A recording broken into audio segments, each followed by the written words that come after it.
Hey y'all, my name is Priscilla and welcome back to my channel. So today I will be wrapping up, talking about some recent reads that I have read from January to March. So in Drag Race terms, I'm going to be talking about the tops and the bottoms of my recent reading. And in BookTube terms, I guess you could say that I'm going to be talking about 4- and 5-star reads and maybe some 2- and 1-star reads. So let's go ahead and get started. So the first book that I want to talk about is Blood, Water, Paint by Joy McCullough. This is a YA historical fiction written in verse story inspired by the 16th century Italian painter named Artemisia, and I've already forgotten how to say her last name, Gentileschi. So this is a debut, and I do want to give trigger warnings for rape and sexual assault because if you are at all sensitive to that, you should definitely pass on this one. It is a very explicit and very plot-driven book that is driven mostly from this event that happens to Artemisia. She is attacked and raped by a mentor, a fellow painter that she trusted. And Artemisia is unique in that her father is a man of power in society, and he actually helps her take this rapist to court. And it's very heavily documented. So McCullough draws from these court documents, and she draws, of course, from Artemisia's artwork, which was never really credited to her. I felt like the entire story was about her constantly being pushed to the background, her father and the men in her life that are constantly trampling on her and using her skill to take credit for it. And I felt like this was just a very feminist book, a very feminist story about taking control and not letting these men run your life, even though the patriarchy is very hard to get anywhere in life with men always subjugating women. I also really enjoyed a storytelling device that McCullough uses in her story with Artemisia talking to the subjects of her paintings. She actually talks to Judith and Susanna are the subjects in her paintings that she is talking to, and it helps her talk about her trauma and all the things that she's going through that obviously no one else will listen to her. And I really liked that story choice, but what I didn't like about this story was the choice to tell it in verse. I didn't like it, and I felt like it was just random page breaks. And I know that YA stories in verse are very hot right now. You know, you have The Poet X and Long Way Down, but I felt like in this story, it didn't really lend much to the narrative style, to the choice to tell this story. And I found that I enjoyed the audiobook much better because reading the poems and the verse on the page really just kind of took away from my experience. So I highly recommend this book, and I think it's a story that I know is not unique, unfortunately, to young women. And I know that Artemisia is very privileged and that her story is told because there is documentation of it. And I know that there's lots of women out there that have stories like hers. So I love stories that just give voices to the voiceless in this way. So the next book that I want to talk about is Death by Dumpling by Vivian Chen. I had so much fun with this. This was just such a delightful read. This is a cozy mystery that is own voices for the Chinese American representation. We follow our main character, Lana, who is a 27-year-old donut-loving screw-up that has just gotten out of a really rough relationship, and she doesn't know where she's going with her life, so she returns home to her family in Ohio, and they're working in their Asia Village noodle shop. Then a crime, of course. Someone ends up dead. Someone eats one of their shrimp dumplings, and she is thrown in the midst of this huge scandal. And she's, of course, going to get to the bottom of it. Along the way, make lots of messes and lots of more problems. It was just delightful. It's kind of like a soap opera. It's kind of ridiculous. Some things don't make sense, but I didn't care. It was just a really delightful read to have. At this time when I read it, I was just really stressed out, and I found it comforting to know that nothing too terrible was going to happen, like that it was a cozy mystery and that I could count on Lana to make me laugh and to make me feel good, and that's why I really enjoyed it. So I would recommend this series to others that are new to cozy mysteries and that want to give them a shot. You should definitely try out this series. There are 3 more that are scheduled for release in the next year or so, and they all have really fun, adorable names. I think cozy mysteries have some of the most fun, cheesy titles, but I really think that I could find myself coming back to this series and to other cozy mysteries whenever I need something like this. So the next book I want to talk about is The Fifth Season by N.K. Jemisin. This is no surprise if you've been following my channel. If you've been following BookTube, the fifth season is amazing. And there's a reason why everyone's talking about it. There's a reason that N.K. Jemisin is the queen and winning all these awards and snatching up all of these white men awards.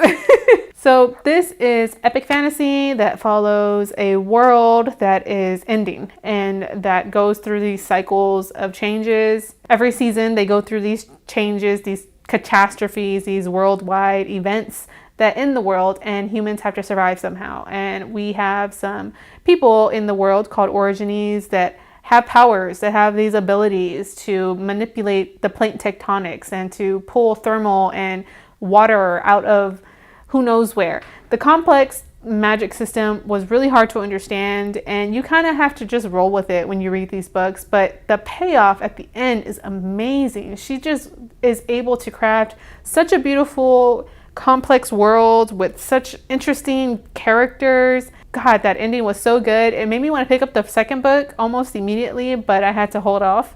And I do plan on finishing the series, and I feel like me talking about the first book right now makes no sense at all if you haven't read it. So I do want to do like a full series review once I finish it. But this book, this series is so good, and you should give it a try if you are kind of intimidated by it, because I think it's not as scary as some people make it seem. The second person narration that everyone tells you about that is very unique and very disorienting is written that way, and is also complicated because the character Usun, she has suffered the death of a child, and it's not a secret, it's not a spoiler. That is revealed very early on, the couple of first pages. And of course it's disorienting because it's supposed to be, and she's going through all this trauma, and she is sort of hallucinating, and she's in and out of consciousness, so it's not supposed to make sense. I think that if Jemisin is setting out to do that with that second person narration, that she succeeded. Reading and figuring things out for my own was just so satisfying. I have so much praise and love for this story, and I have a feeling that once I finish the series, it's going to be one of my favorites. The next story I want to talk about is The Gilda Stories by Joelle Gomez. The Gilda Stories is a vampire story. It's centered on a Black lesbian main character. She was an enslaved person, and she escapes, and she is turned into a vampire. And it's a story that takes place over 200 years and different locations and times of her life. It's very episodic with the storytelling. Each section of the story features a new set of characters, new faces. Gilda takes on a new occupation and a new persona, and she's just going through life trying to figure out who she wants to be and who she wants to spend the rest of her life with. The problem that I had with this story, where I feel that it fell short, was actually developing Gilda's character and allowing her the agency to choose, because I felt like a lot of the things that happened to her are things that she has little to no control of, or that someone else is deciding for her. And that was a very hard pill to swallow once I realized that Gomez was not going to address it and wasn't going to actually give me what I needed out of it. So I'm trying to dance around spoilers here, and I don't want to give away too much, but that was just really hard for me to swallow, and it really hindered my enjoyment of the whole story. Yeah, this I feel like had so much potential, and I'm not saying that I'm opposed to reading anything else by Gomez. I know that there is a sequel in the works, but I just hope that I hoped for more for Gilda. I wanted more for Gilda's life. Okay, so the next story I want to talk about is Let's Go Swimming on Doomsday, and this is by Natalie C. Anderson. This is a YA contemporary that follows a young boy named Abdi, who is a Somali boy. He's a refugee, and he's also a child soldier. Abdi is sort of pulled between two worlds and two storylines, because the story is told between the now, which is when he has been saved sort of by a UN worker, and the then, when he is captured and made to work as a child soldier for a terrorist group called Al-Shabaab. It's a heartbreaking look at a harsh reality for people living in Somalia, for young boys like Abdi. And I'm just really glad that this story exists. I was hooked from the From the first page, I was immediately hooked. And the audiobook narrator does a really good job of narrating Abdi's story. But I do want to address sort of the elephant in the room, which is that Anderson, the author, is a white woman. She is a UN worker. She has never been to Somalia, and yet she's telling this story. So I knew that going into the story. I feel like I read it with a much more critical eye than I would have otherwise, because I was fearful that she was going to be very disrespectful and that she was going to have her overt bias just tainted all over the story, and that it was going to take away from my enjoyment. But I didn't feel her in the writing. I feel like she really was able to tell a great story that, of course, you can never really tell one story that's going to generalize an entire people's experience, but this is one person's experience. This is something that she takes full responsibility for. If you read her author's note, she says she will take full responsibility for any misrepresentation, any misstep that she may have taken in telling this story. But I'm just so glad that this story exists, and that it's a damn good one, and that it talks about some really important things that young people should be aware of and that should be able to read from. And there are trigger warnings and content warnings all over this book. So the major ones that I remember, there was rape, there was torture, there was murder and violence. So if those are things you're sensitive to at all, you probably want to skip on this one. But I mean, if you look at that cover, it's probably got the most beautiful cover of recent releases that I've seen.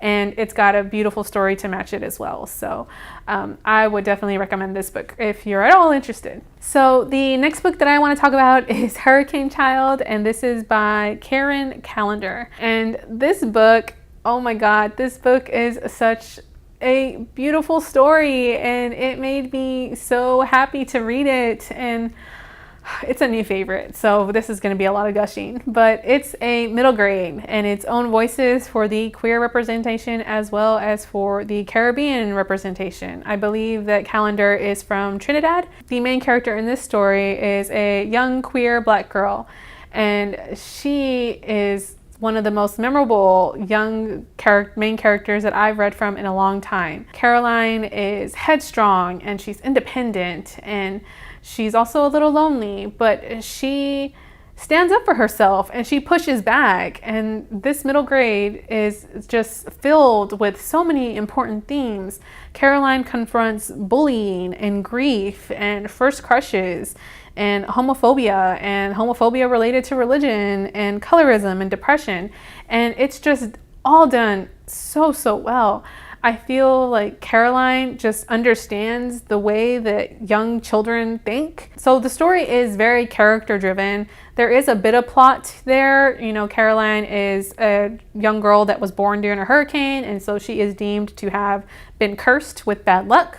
Her mother has gone away, and she is kind of trying to find her, but also she falls in love, and that was kind of my favorite part. So I really didn't care about the plot. I kind of just wanted Caroline to be okay, and to all this horrible stuff that's happening to her to stop, and for her to be able to be strong enough to confront it, and for her to have friends. And it's just so good. The first time that Caroline sees her crush, she says that she looks like the African queens from the paintings from her mother's living room wall. And it's good. It's good. So yeah, if anything, I mean, there are also some magical elements to this story if that's something that you like in your books, but that's there. And I feel like the weakest part of the story is actually the ending. And I've seen that from some negative reviews, and I do agree with that. The ending is a bit weaker because I feel like the magical element is kind of just gone. And but I really don't mind the ending. I feel like the ending is very hopeful. It's very realistic, and this is a gem of a middle grade book. Go read it. It's awesome. I loved it. I loved it so much. So next, I want to talk about Dreamers by Yuyi Morales. Let's just keep talking about children's literature because it just makes me so happy. So this is an Own Voices, a story about a Mexican woman and her child that are immigrating from Mexico to the United States, and they find a love of books and public libraries and of picture books. It's just a very wonderful, meaningful story that I find I need, and that I'm so glad that picture books exist with these kinds of stories, because I feel like they should be told and shared with people of all ages. What I really enjoyed most about this picture book was the artwork. It's really colorful, and I found out later that it is actually a lot of it is incorporated from Morales' life. There's scans of textiles and pictures and drawings from her childhood and from her mother and from her home. And I thought that was just a nice little detail to add to this book.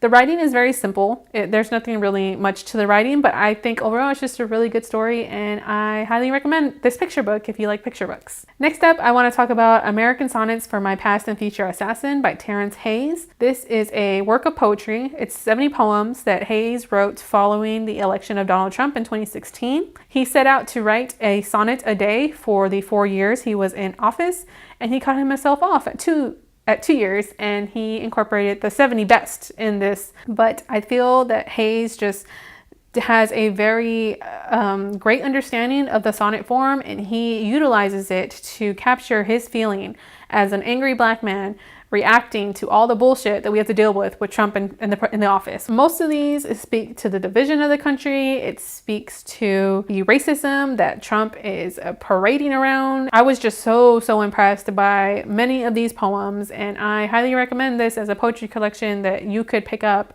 for the month of April if you want to participate in National Poetry Month this year. And the last book that I want to talk about is probably one of my most recent reads. I finished it the last day of March, so I'm barely sneaking it in here, but it is also a new favorite. Do you know what it is? Do you know what it is? I'm talking about Love, Sugar, Magic, A Sprinkle of Spirits by Meriano. I adored this so much. It's an own voices Mexican-American story about a family of brujas. Leo is the youngest daughter in this family of cocinera brujas who incorporate magic in their baked goods. So in this sequel, particularly the plot of this story is that Leo doesn't know how to be a good friend and a good bruja. She can't really differentiate the two because they kind of have to keep a secret, their magic a secret from most people. And Caroline, her best friend, kind of already knows, but her family is kind of pushing her to keep the family secret. So she wants to be a good friend to Caroline, but at the same time she wants to be a good member of the family. And spirits start popping up all over town, and Leo doesn't know why. So the first one centers around Dia de los Muertos. In this story, it centers around Dia de los Reyes, which is really fun because she incorporates the recipe for that cake in the back too. We just learn a lot more about the family. It develops more on some of their relationships between one another, and a little bit more about the magic system, which is still so fun and still so great. It's just so much that I wish that I had as a kid. File this under books and stories I wish that I had when I was Leo's age. This story is just getting better and better. If Meriano continues on this trajectory, this could easily be one of my favorite series of all time.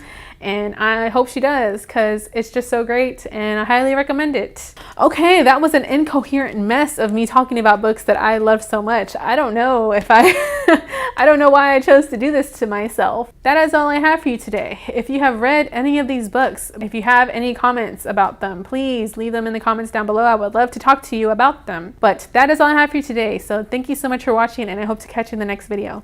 Bye!